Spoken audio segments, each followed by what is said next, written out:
नमस्कार, 99 न्यूज के इस बुलेटिन में आपका स्वागत है। मैं हूं आपके साथ सोमनाथ तिवारी। बढ़ते हैं खबरों की ओर। बस्तर के बीजापुर में शनिवार को नक्सलियों ने 700 जवानों को घेर कर हमला किया। बीजापुर एसपी ने बताया कि हमले में 22 जवान शहीद हुए हैं। हालांकि घटनास्थल पर मौजूद लोगों ने आशंका जाहिर की है कि ये संख्या 30 हो सकती है। ग्राउंड जीरो का एक वीडियो सामने आया है जिसमें 20 जवानों के शव घटनास्थल पर ही दिखाई दे रहे हैं। वीडियो घटना के 24 घंटे बाद सामने आया और तब तक रेस्क्यू टीम यहां नहीं पहुंची थी। इस बीच केंद्रीय गृह मंत्री अमित शाह नक्सली हमले के मद्देनजर असम में अपना चुनाव प्रचार अभियान बीच में ही छोड़कर दिल्ली लौट आए हैं।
उसकी सर्चिंग लगातार रेस्क्यू टीम लगी हुई है और लगभग 4 घंटे तक के लगातार फायरिंग हुई है और नक्सलियों को बड़ा नुकसान हुआ है। हमारे जवान भी शहीद हुए हैं, अभी मिसिंग हुए हैं, तो उसके बारे में पूरे आंकड़े अभी आने बाकी हैं। टीम निकली हुई है और मैं उनके परिवार के प्रति संवेदना व्यक्त करता हूं।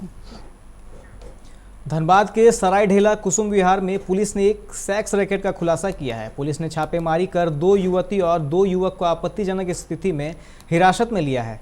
जानकारी के अनुसार सरायढेला थाना क्षेत्र के कुसुम विहार स्थित नेपाल चाय दुकान के सामने एक 2 मंजिला इमारत में सेक्स कारोबार चलाए जाने की गुप्त सूचना पुलिस को मिली थी, जिसके बाद सिटी एसपी ने सुनियोजित तरीके से 4 थानों को पुलिस को लेकर कार्रवाई की। रैकेट संचालिका पुलिस को देख मौके से भाग निकली। पकड़ाई युवकों में चंचनी कॉलोनी का प्रमोद कुमार और हाउसिंग कॉलोनी का अविनाश कुमार सिन्हा शामिल है। पकड़ी गई दोनों लड़कियां बंगाल की रहने वाली हैं। मौके से एक कार को भी पुलिस ने जब्त किया। पकड़े गए युवक व युवतियों के खिलाफ प्राथमिकी दर्ज कर पुलिस जेल भेजेगी।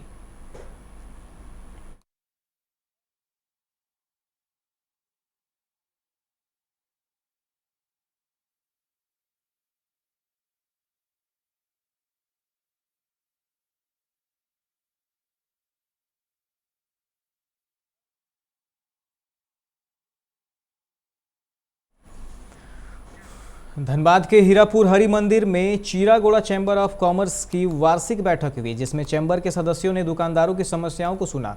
साथ ही बीते 1 वर्ष में चैम्बर के कार्यों का लेखा जोखा भी प्रस्तुत किया गया। प्रदीप सिंह ने बताया कि आए दिन शहर में विभिन्न राजनीतिक पार्टियों द्वारा बंदी का आयोजन किया जाता रहा है, जिसका वह लोग विरोध करते हैं, क्योंकि बंदी होने से उनके व्यवसाय पर बुरा प्रभाव पड़ता है। कई दुकानदारों को स्टाफ खर्च, दुकान किराया, बिजली बिल जैसे रोजमर्रा में उपयोग होने वाले खर्च का भुगतान करना पड़ता है। ऐसे में जब दुकानदार कमाई नहीं करेगा तो फिर वह भुगतान कहां से करेगा। इसलिए उन्होंने राजनीतिक पार्टी के नेताओं से अपील किया कि बंदी के पहले चैम्बर ऑफ कॉमर्स के सक्षम पदाधिकारियों से वार्ता करने के बाद ही बंदी की घोषणा करें।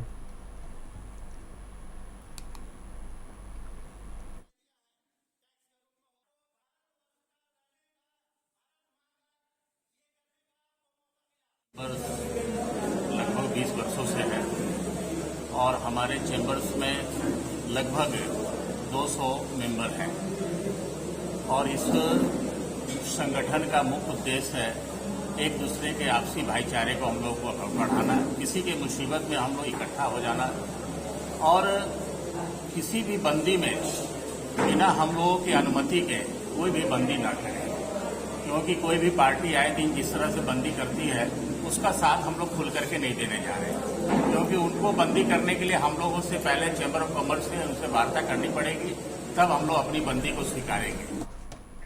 निरसा के ग्यारकुंड स्थित कार्यालय में जनता मजदूर संघ के कार्यकर्ता सम्मेलन का आयोजन हुआ, जहां धनंजय सिंह को 2 मिनट का मौन रखकर श्रद्धांजलि दी गई। वहीं संघ के केंद्रीय संयुक्त महामंत्री अभिषेक उर्फ गुड्डू सिंह ने कहा कि मुगमा एरिया अध्यक्ष स्वर्गीय धनंजय सिंह की लड़ाई भ्रष्टाचार को लेकर जीएम के खिलाफ उनकी लड़ाई को तेज किया जाएगा।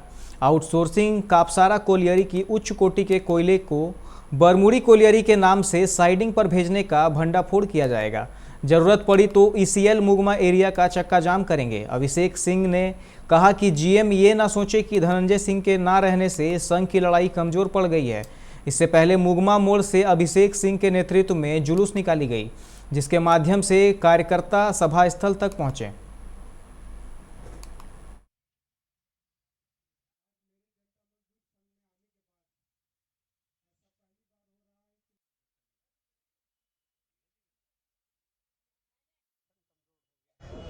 संगठन कमज़ोर नहीं हो गया। हमारे जो अध्यक्ष थे स्वर्गीय श्री धनंजय सिंह जी, उनके जाने के बाद हमारा कोई भी कार्यकर्ता सम्मेलन या कोई भी हमारा संगठन का कार्यक्रम जो था थोड़ा शिथिल पड़ गया था। उसे शिथिल पड़े कार्यक्रम को और उसी शिथिल पड़े संगठन को वापस से हम लोग जान फूंकने के लिए इसमें आए हैं, ताकि कार्यकर्ता मायूस ना हो, कार्यकर्ताओं को ये ना लगे कि कोई हमारा सुनने वाला नहीं रहा। क्योंकि हमारा जो मतलब मेरी बात या जो हमारे केंद्रीय संगठन की बात होती थी वो धनंजय सिंह जी के द्वारा होती थी, और धनंजय सिंह ही मजदूरों के बीच में रहा करते थे। उनके नहीं रहने से अब मजदूरों को ये लगने लगा है कि मैं उनके पास जाऊँ कैसे, उनसे बातें कैसे करूँ। जामताड़ा के पूर्व विधायक विष्णु प्रसाद भैया का शनिवार देर रात निधन हो गया। वे काफ़ी दिनों से बीमार थे। रांची के मेडिका अस्पताल में उनका इलाज चल रहा था। उन्होंने अस्पताल में ही अंतिम सांस ली। झारखंड के मुख्यमंत्री हेमंत सोरेन समेत कई नेताओं ने इनके निधन पर शोक व्यक्त किया है। जामताड़ा के पूर्व विधायक विष्णु प्रसाद भैया को पहले रिम्स में भर्ती कराया गया था। स्थिति में सुधार ना होता देख मेडिका में भर्ती कराया गया था।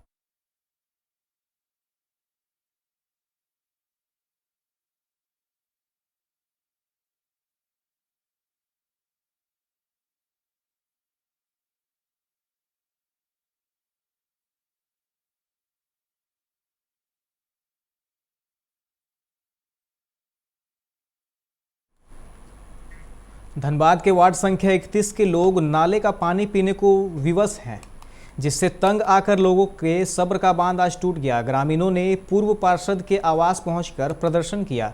लोगों के आक्रोश को देख पूर्व पार्षद के पिता ने संबंधित विभाग के पदाधिकारी से फोन पर बात कर समस्या के निराकरण की मांग रखी। तब जाकर लोगों के साथ वार्ता हुई। समस्या के जल्द समाधान के आश्वासन के बाद मामला शांत हुआ। लोगों का कहना है कि पिछले 2 वर्षों से वे सप्लाई पानी की बाट जोड़ रहे थे। उनके घरों तक पानी का कनेक्शन तो आया, पर पानी नहीं आई। तब पाइप नाले के बीच से मोहल्ले में पहुंचाया गया। पिछले 15 दिनों से पाइप फट जाने से नाली का पानी पाइप से होकर उनके घर के नलों में आ रहा है। लोग इसी गंदे पानी को उबाल कर पीने को मजबूर हैं।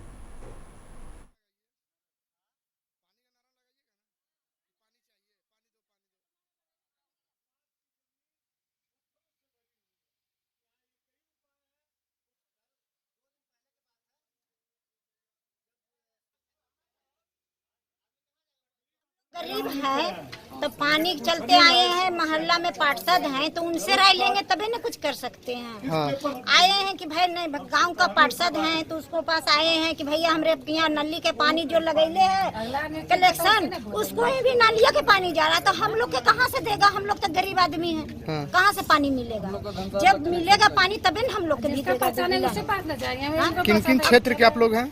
हम लोग हम लोगों का जो ये पानी है, हाँ। पानी में आज 2 साल से कनेक्शन करवा चुके हैं हम लोग, और आज तक किसी के घर में 1 चम्मच तक का पानी नहीं गया है। और आज जब पानी 2 दिन से जा रहा है, 15 दिन से, तो टोटल नाली का पानी जा रहा है। उसके वजह से कि नाली जब बनना स्टार्ट हुआ तो वो पाइप फट गया है। और आज 15 से 20 दिन हो गया, आज तक कोई सुनवाई नहीं हुआ। बहुत बार ठेकेदार को फ़ोन किए, बहुत को फ़ोन किए, कोई नहीं सुन रहा है। तो आज लास्ट में अंत होकर के हम लोग 15 दिन से नाली का पानी गर्म करके उसको साफ करके उसको पी रहे हैं। आज 15 दिन से देख रहे हैं हम लोग इस पाइप में पानी। 2 साल से हम लोग पानी नहीं देखे। 2 साल से कनेक्शन करवा चुके हैं, लेकिन आज तक पानी नहीं देखे। जब नाली बनना स्टार्ट हुआ है तो उसमें नाली का पानी अचानक से हम लोग देख रहे हैं। हम लोग सोचे बढ़िया पानी, उसको गर्म करके घोल के पी रहे हैं, कोई सुनवाई नहीं। कि नाली का पानी घर में ढुक गया है, चापाकल में घुस गया है। हम लोग को पानी पीने के लिए नहीं मिल रहा है महीनों से। और जो हम लोग चापाकल भी चलाते थे तो उसमें नाली का पानी घुस गया। महीनों से नहीं चाचा, कम से कम 2 साल हो गया हम लोग को 1 चम्मच पानी नहीं मिला है। आज नाली का पानी अचानक से आना स्टार्ट हो गया। अचानक से 4 दिन से नाली का पानी नहीं आ रहा, इसलिए ये लोग आए और हम लोग से शिकायत की। हमने ठेकेदार को फोन किया और नगर निगम में किया। वो बोले सोमवार को हम 10 बजे मोहल्ले में आएंगे। बोकारो थर्मल थाना पुलिस ने विभिन्न इलाकों में आज मास्क जांच अभियान चलाई। इस दौरान पुलिस ने सभी से मास्क पहनकर चलने की अपील की। बिना मास्क पहने लोगों को पुलिस ने फिलहाल चेतावनी देकर छोड़ दिया है, लेकिन अगली बार से बिना मास्क के पाए जाने पर जुर्माना वसूलने की बात कही।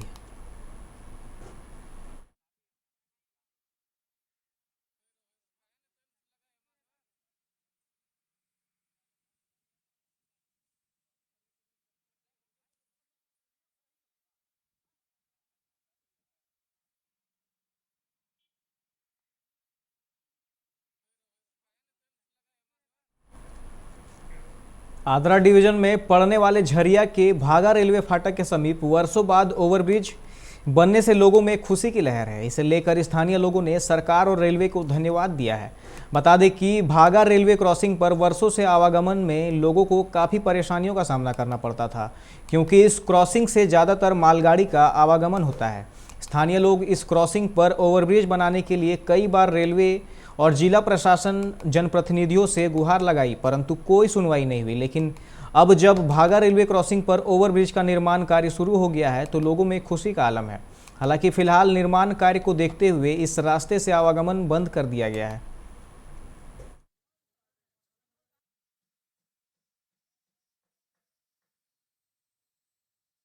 ये भागा रेलवे गेट है, तो ये नंबर 1 दोनों तरफ से जो अभी बैरिकेडिंग की गई है, उस बंगला और जामाडोबा का ये मेन रोड है जिसको बैरिकेडिंग किया गया है। यहाँ पुल का निर्माण हो रहा है, जो यहाँ के वासियों को बरसों से तमन्ना था वो ये सरकार पूरा कर रही है। इसके लिए सरकार को धन्यवाद और रेलवे विभाग को धन्यवाद।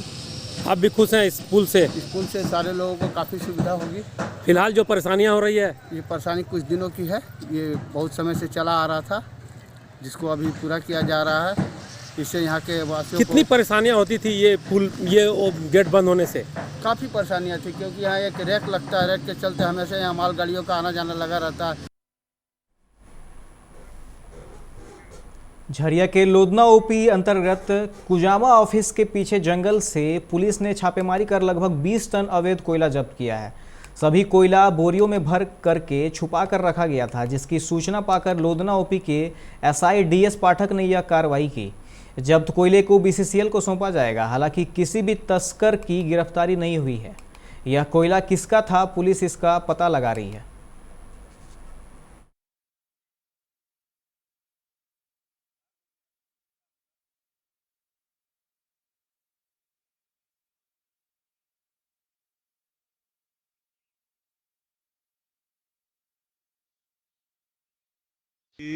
कुजामा बोलता है, कुजामा काली मंदिर के पास झाड़ी में है। ये लगभग है 10 से 15 टन के लगभग होगा। बहुत आदमी लोजन थोड़े किया है। अच्छा ये बताइए, कोयला 2 लोगों का नाम आ रहा है, किसका ये कोयला है? क्या कोई अभी इसका कोई अथी नहीं हुआ है, किसका है इसका सत्यापन हो रहा है, जांच हो रहा है। जांच के बाद कार्रवाई किया जाएगा, कार्रवाई होगा। फिलहाल 2 लोगों का जैसे नाम आ रहा है, एक बीरू पासवान और एक सुनील का नाम आ रहा है, तो क्या उनके विरुद्ध कोई एक्शन लिया जाएगा? क्या लिया जाएगा ही, जब नाम आएगा तो लिया जाएगा, एक्शन लिया जाएगा।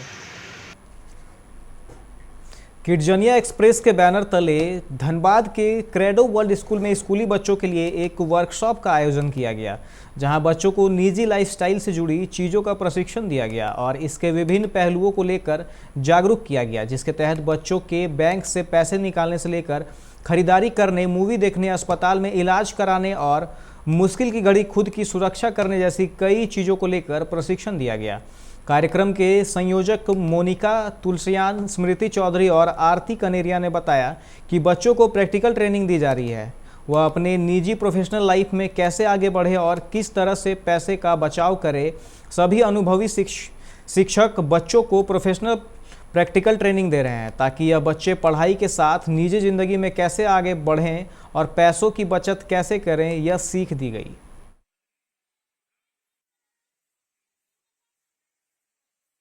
4 साल से 11 साल के बच्चों का एक कार्यक्रम कर रहे हैं जिसमें 15 रियल लाइफ एक्टिविटी सिखाया जा रहा है। बच्चों को हम लोग एक रियल करेंसी दे रहे हैं और चेकबुक दे रहे हैं। चेकबुक देने के बाद उन लोग अपने से फिल करके उन लोग को पैसा मिल रहा है, जो पैसा पूरा 15 एक्टिविटी में सर्कुलेट करेंगे उन लोग। जैसे पिज़्ज़ेरिया है तो उन लोग शेफ़ बनना सीखेंगे कि वो शेफ़ कैसे अपना एप्रन पहन के फिर उन लोग 10 रुपीज़ एक पिज़्ज़ा का डोनट्स का दे के उन लोग खा रहे हैं। उसके बाद कंस्ट्रक्शन में सबको बिल्डिंग पूरा हम लोग का मॉडल तैयार किया गया है। मॉडल में सब कुछ वहाँ पे सिटी है, बैंक है, मॉल्स है। बड़काखाना के सीसीएल कॉलोनी में एक युवती ने पंखे से फांसी लगाकर अपनी जान दे दी। युवती की शादी की बात चल रही थी और रिश्ते के लिए सोमवार को लड़का पक्ष के घर वाले घर आने वाले थे। इससे पहले ही युवती ने सुसाइड कर लिया। हालांकि वजह फिलहाल स्पष्ट नहीं हो सकी है। घटना की सूचना के बाद मौके पर पहुंची पुलिस शव को पोस्टमार्टम के लिए भेज दिया है और वो जांच में जुट गए हैं।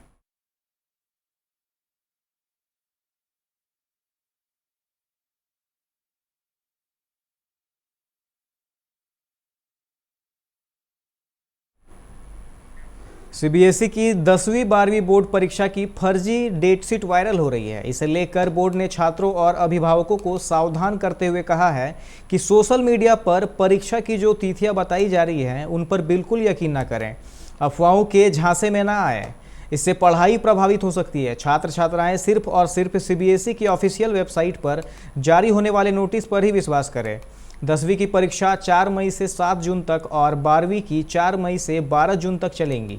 उल्लेखनीय है कि सोशल मीडिया पर केंद्रीय शिक्षा मंत्री रमेश पोखरियाल निशंक का एक ट्वीट वायरल हो रहा है। इसमें बताया जा रहा है कि इस साल महामारी और पढ़ाई के हालात को देखते हुए सिर्फ 29 मुख्य विषयों की परीक्षाएं ली जाएंगी।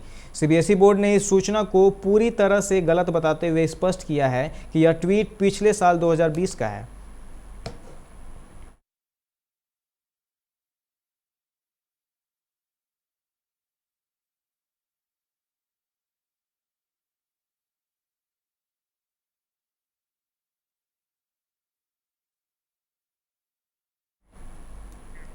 बैरमो के महुआटांड़ थाना क्षेत्र के गिधिनिया में पुलिस ने 1 दर्जन से अधिक अवैध कोयला खदानों को डोजरिंग कर बंद किया। बता दें कि इस क्षेत्र में पुलिस के लाख रोकने के बावजूद कोयला तस्करी नहीं रुक रही थी। वहीं गोमिया पुलिस का कहना है कि कोयला तस्करी के खिलाफ छापेमारी अभियान लगातार जारी रहेगा। छापेमारी अभियान से कोयला तस्करों में हड़कंप मचा हुआ है।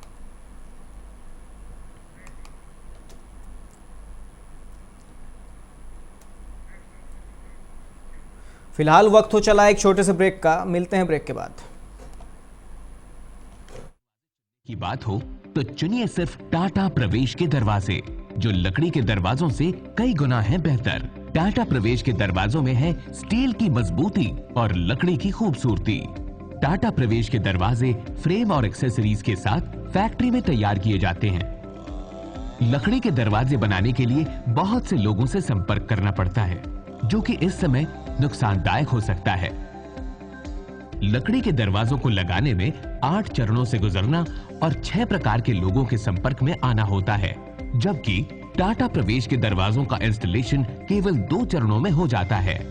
बस अपना दरवाजा चुनें, उसका आकार नापें और नो टच डिलीवरी पाएं। इसे हमारी प्रशिक्षित इंस्टॉलेशन टीम द्वारा लगाया जाता है, जो सैनिटाइजेशन प्रोटोकॉल्स का ख्याल रखती है। टाटा प्रवेश के दरवाजे लकड़ी के दरवाजों से कई गुना मजबूत होते हैं और आपके परिवार को सुरक्षित रखते हैं। स्टील के बने होने के कारण इन दरवाजों में स्वाभाविक रूप से न तो दीमक लगता है और न ही इनमें आग पकड़ने का डर होता है।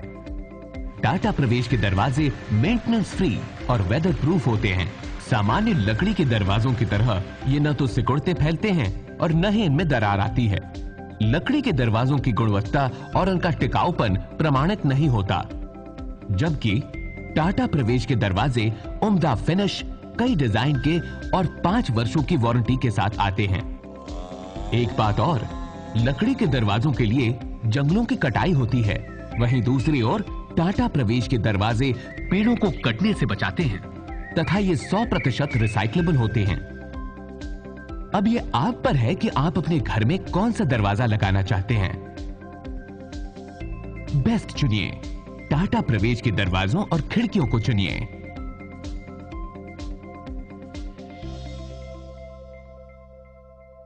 Authorised distributor Shri Ram sales, GT road, Govindpur, Dhanbad.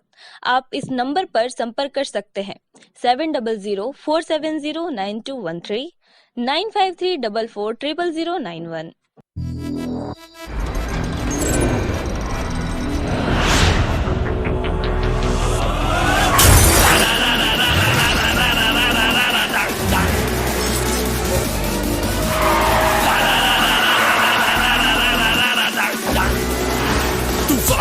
Mania flow Rumor go into your soul. Can you catch me? No. Can you match me? No. Make mujhe I'll run the roads.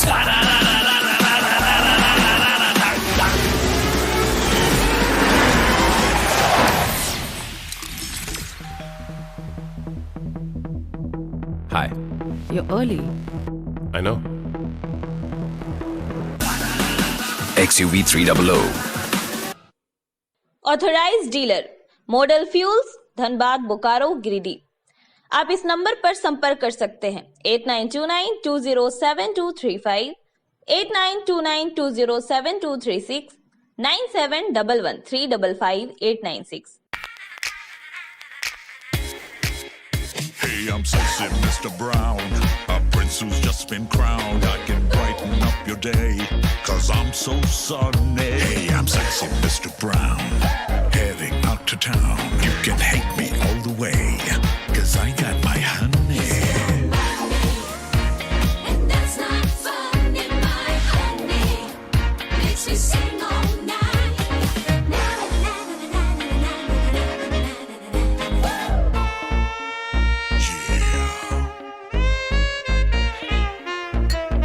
Sexy Mr. Brown.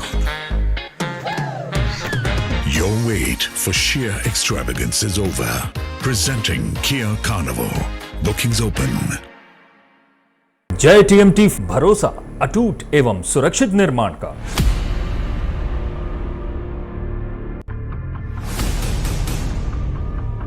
भरोसा अटूट एवं सुरक्षित निर्माण का।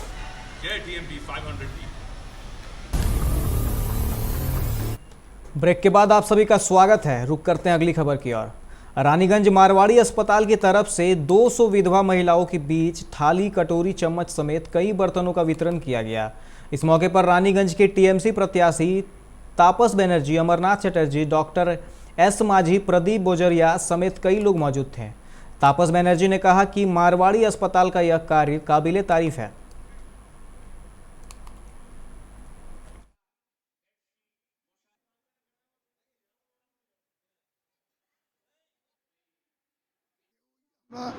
খুব একটা দেখি না, আমাদের সবসময় দান ধ্যানটা থাকে মানে যেখানে একটা বেশ রিটার্নে আসা থাকে বা সেই রকম, কিন্তু এরা খুঁজে খুঁজে প্রয়োজন যাদের সেই রকম মানুষগুলোকে চিহ্নিত করেছে এবং তাদের যে প্রয়োজন, বাড়ির নিত্য প্রয়োজনীয় কি জিনিসপত্র আজকে দিচ্ছে। এবং তার সঙ্গে আমি জানলাম যে 300 এরকম তারা আইডেন্টিফাই করেছে যাদের ওরা একটা ইয়েলো কার্ড দিয়েছে। এই কার্ডের মাধ্যমে সারা বছর তাদের চিকিৎসা ফ্রি, নট অনলি চিকিৎসার যে আনুষঙ্গিক টেস্টগুলো লাগে, যে পরীক্ষা নিরীক্ষা, রক্তের পরীক্ষা বা অন্য এক্সরে টেক্সরে সেইগুলো, প্লাস তোমার ওষুধের ব্যবস্থা, টোটালটাই এদের মাধ্যমে করছে আমাদের ওই রামমতার বাজারিয়ার যারা পুত্র। रानीगंज के राजबाड़ी में संयुक्त मोर्चा प्रत्याशी हेमंत प्रभाकर के समर्थन में लगाए गए बैनरों को फाड़े जाने को लेकर माकपा कार्यकर्ताओं में नाराजगी देखी गई। माकपा नेता संजय प्रमाणिक ने कहा कि सभी पार्टियों को यह समझ में आ गया है कि 2 मई के बाद राज्य में संयुक्त मोर्चा की ही सरकार बनने वाली है। इसे रोकने के लिए कुछ ताकतें इस तरह की ओछी हरकतें कर रही है।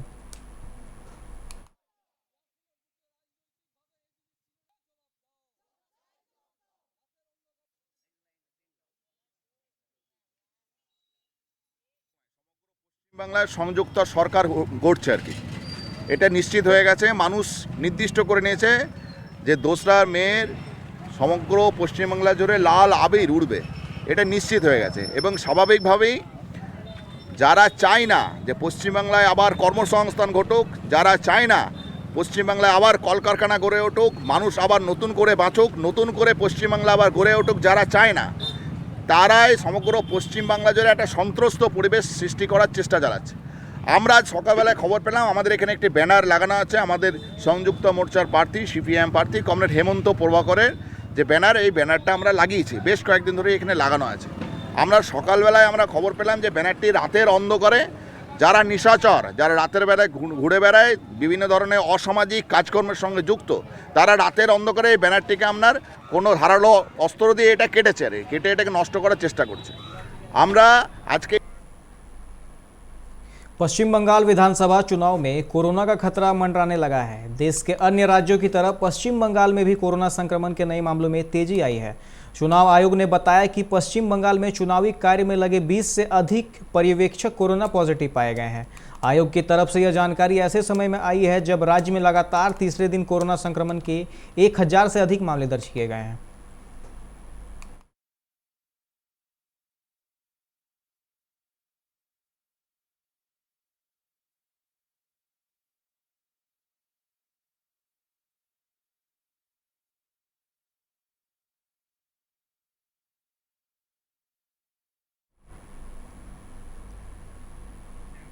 तो भारत समेत पूरी दुनिया में अपने प्रधानमंत्री नरेंद्र मोदी के कई चाहने वालों के बारे में देखा और सुना होगा, लेकिन आज हम आपको एक ऐसे शख्स से मिलवाते हैं जिन्होंने प्रधानमंत्री नरेंद्र मोदी के प्रति अपने प्रेम को एक तप के स्तर तक पहुंचा दिया है। इस शख्स का नाम है रंजीत साव। रंजीत साव रानीगंज के हटिया तालाब इलाके में रहते हैं। उन्होंने प्रतिज्ञा ली है जब तक बंगाल में भाजपा की सरकार नहीं बनती, यह ना तो अपने बाल और ना ही दाढ़ी कटाएंगे। इतना ही नहीं, वो चप्पल भी नहीं पहनेंगे।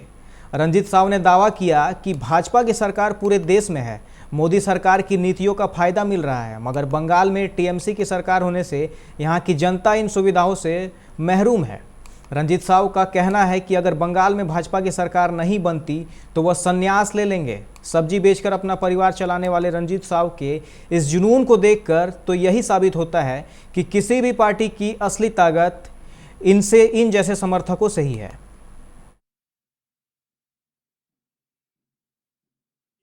मोदी सरकार हमारे पश्चिम बंगाल हिंदुस्तान में नहीं आ जाते हैं पूरा फुल बहुमत से, तब तक ना मैं बाल कटाऊंगा, ना दाढ़ी बनाऊंगा, ना मैं पैर में चप्पल लूंगा।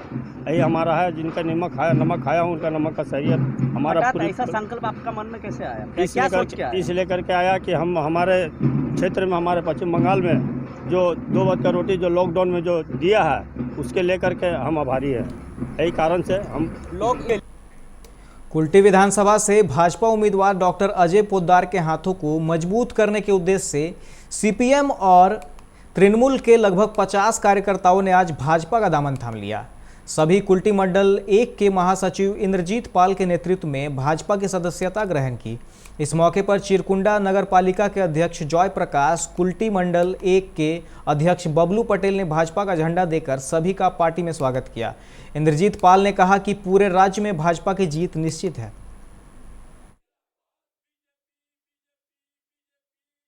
প্রায় মহিলা পুরুষ মিলে 50 জনের মতন জয়েনিং করে। এরা কোন দলে আগে ছিল? এরা বিভিন্ন রাজনৈতিক দল থেকে, আরও কিছু নতুন মুখও আছে। তারা ভারতীয় জনতা পার্টিকে হাত ধরে নরেন্দ্র মোদী হাত শক্ত করার জন্য আমাদের भारतीय जनता पार्टी जॉइन করে। पांडेश्वर विधानसभा क्षेत्र के मधाईपुर गांव में आज सुबह चुनाव प्रचार के दौरान भाजपा और तृणमूल कार्यकर्ता आमने सामने हो गए। दोनों दलों के कार्यकर्ताओं के बीच टकराव पैदा होने की स्थिति तनावपूर्ण हो गई, जिसको पुलिस ने काफ़ी मशक्कत के बाद नियंत्रित किया।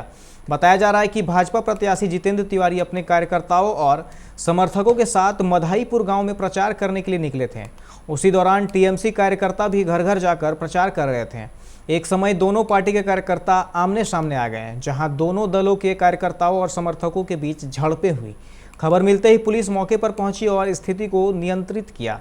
तृणमूल के उम्मीदवार नरेंद्र नाथ चक्रवर्ती ने कहा कि कंचन दास के नेतृत्व में प्रचार कर रहे थे, तभी भाजपा उम्मीदवार बाहरी लोगों के साथ आए और कार्यकर्ताओं को धमकाया और धक्का मुक्की की। वहीं जितेंद्र तिवारी ने कहा कि तृणमूल ने हमारे अभियान के दौरान उपद्रवियों को इकट्ठा करके कार्यकर्ताओं पर हमला करने की कोशिश की थी। जितेंद्र तिवारी ने स्थिति नियंत्रित करने के लिए पुलिस की प्रशंसा की।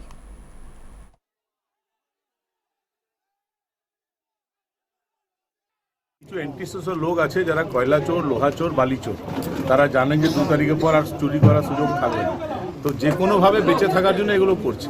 ওদের কোনো পারমিশন ছিল না, বাইরে থেকে লোক নিয়ে এসে কিছু বদমাশি করার চেষ্টা করলো, কিন্তু পুলিশ খুব টাইমলি ইন্টারফেয়ার করেছে এবং আলটিমেটলি ওরা দৌড়ে পালিয়েছে। এবং আমি আবার ওদেরকে বলবো যে এখনও নিজেকে শুধরে নেই, মানে 2 তারিখে এই যে মানুষের জনরোষে পড়লে আমি হয়তো ক্ষমা করবো, কিন্তু জনরোষে পড়লে আর খুব অসুবিধার মধ্যে তারা পড়ে যাবে।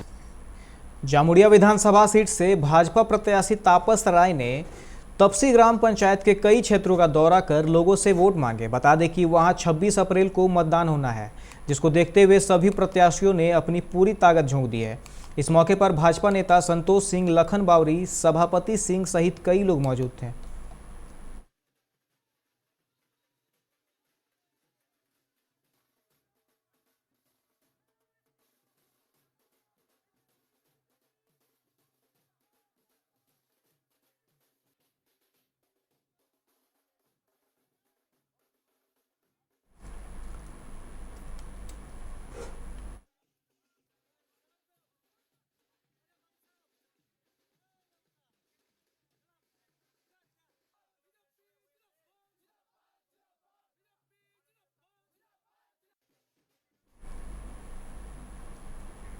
आसनसोल उत्तर विधानसभा के तृणमूल प्रत्याशी मलय घटक ने तरी मोहल्ला में एक बैठक की, जहां उन्होंने बैठक में मौजूद लोगों से टीएमसी के पक्ष में वोट देकर तीसरी बार ममता बनर्जी की सरकार बनाने की अपील की।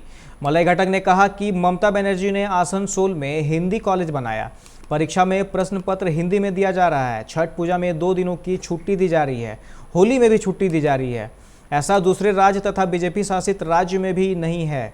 वहाँ तो हिंदी भाषियों को निम्न दर्जे से देखा जाता है, वहाँ से उनको मारकर भगाया जाता है, लेकिन बंगाल में ऐसा कुछ भी नहीं है।